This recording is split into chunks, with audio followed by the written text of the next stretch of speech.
Premier axe de 2022, participation à l'élaboration des politiques publiques. La mise en œuvre du 5e projet prévoyait un développement de la fonction plaidoyer. Les élections présidentielles et législatives ont été l'occasion de formaliser un plaidoyer en 55 propositions, tout en renforçant les interventions du réseau dans les espaces de représentation développés ces dernières années. En 2022, les PEP ont contribué concrètement à l'élaboration des politiques publiques, sur la dimension employeur, répondant à l'actualité post-Covid, qui a mis en lumière la question de l'attractivité des métiers du soin, de l'accompagnement et du lien. Les PEP ont également porté leur plaidoyer, appuyés par leur expertise de terrain, sur la diversité de leur champ d'action, notamment en 2022, l'éducation, dans le cadre de leur représentation institutionnelle, l'emploi et la formation des personnes en situation de handicap, la politique familiale et sociale, en contribuant aux travaux de l'instance nationale LAEP et à la co-construction de la prochaine convention d'objectifs et de gestion de la CNAF avec l'État. La santé et l'accompagnement du handicap, dans le cadre de la refonte du cadre réglementaire des CAMS et CMPP, la santé mentale des enfants, avec la contribution du Collège des enfants du HCFEA. Les PEP, partenaires des politiques publiques et de leur élaboration, participent à leur mise en œuvre en déployant des dispositifs qu'ils ont contribué à faire émerger ou à initier, comme les communautés 360 ou les pôles ressources handicap. Deuxième axe de 2022, pratique partagée, identité PEP et culture d'engagement. 2022, une nouvelle étape dans l'affirmation d'une identité partagée entre territoires, secteurs et métiers PEP, élus, bénévoles et salariés. Les deuxièmes journées métiers de Montpellier ont mobilisé l'ensemble des acteurs du réseau PEP, quel que soit leur statut et leur fonction, pour interroger collectivement le sens de l'action et de l'engagement des PEP dans le contexte d'une société en mutation. Pendant 3 jours, plus de 400 personnes ont débattu, partagé leurs expertises, leurs innovations et élaboré des propositions pour le 6e projet fédéral. La formation est un axe essentiel de la culture participative et apprenante qui sous-tend l'ensemble de nos actions. 2200 inscriptions réalisées par FastPEP en 2022 pour 1246 acteurs PEP différents, salariés et bénévoles de 72 associations différentes, 185 métiers représentés et 125 inscriptions externes au réseau PEP.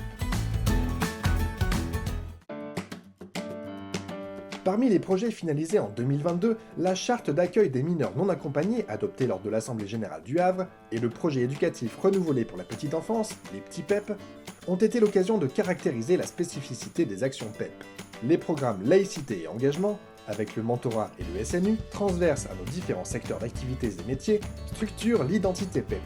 Concernant la structuration du réseau et sa consolidation, 2022 est marqué par la poursuite des travaux relatifs au schéma de commercialisation des séjours PEP et à la déclinaison de la marque PEP Attitude, les premières opérations de la ressourcerie foncière PEP et la production d'un schéma directeur du système d'information PEP.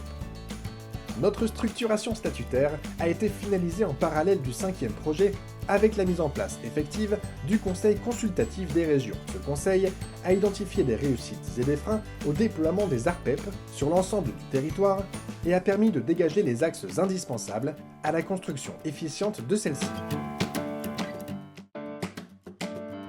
Troisième axe de 2022, action innovante et de solidarité. La solidarité est une valeur centrale de la République et elle est fondatrice du mouvement PEP. Léon Bourgeois, prix Nobel de la paix, théoricien du solidarisme, fut également le premier président des pupilles. La crise sanitaire que nous venons de traverser a mis en lumière à la fois l'importance des solidarités inter-individuelles et la nécessité de la solidarité nationale. Dans une société où les inégalités se creusent et les clivages s'accentuent, la solidarité, facteur de cohésion sociale, fabrique du lien entre individus, voire entre pays, et bâtit ainsi le bien commun. En 2022, cette solidarité s'est incarnée dans les projets d'accueil de mineurs non accompagnés, de familles ou d'enfants ukrainiens, pour quelques semaines de vacances ou à plus long terme, et dans la poursuite de l'engagement des PEP dans le plan Vacances apprenantes, avec la création de nouvelles formes de séjour. Les programmes laïcité, sport et culture ont été déployés avec pour objectif favoriser les rencontres, retisser le lien social et contribuer à la construction du bien commun. Sur le territoire, de multiples expérimentations sont mises en œuvre au service de la solidarité. Palette ressources tout temps de vie, médiation scolaire, structure de répit pour des mineurs confiés à l'aide sociale à l'enfance, centre de séjour alliant culture, loisirs et formation. vers le 6e projet fédéral. Les Journées métiers 2022 ont constitué la première étape de travaux qui se poursuivront tout au long du premier semestre pour construire collectivement le 6e projet.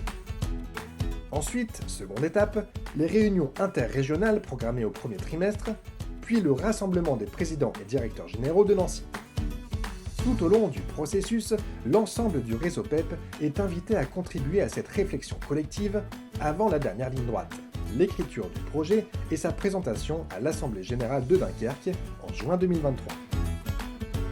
Ce projet posera les enjeux sociaux dont les PEP souhaitent se saisir et les grandes orientations de son action pour les 5 années à venir.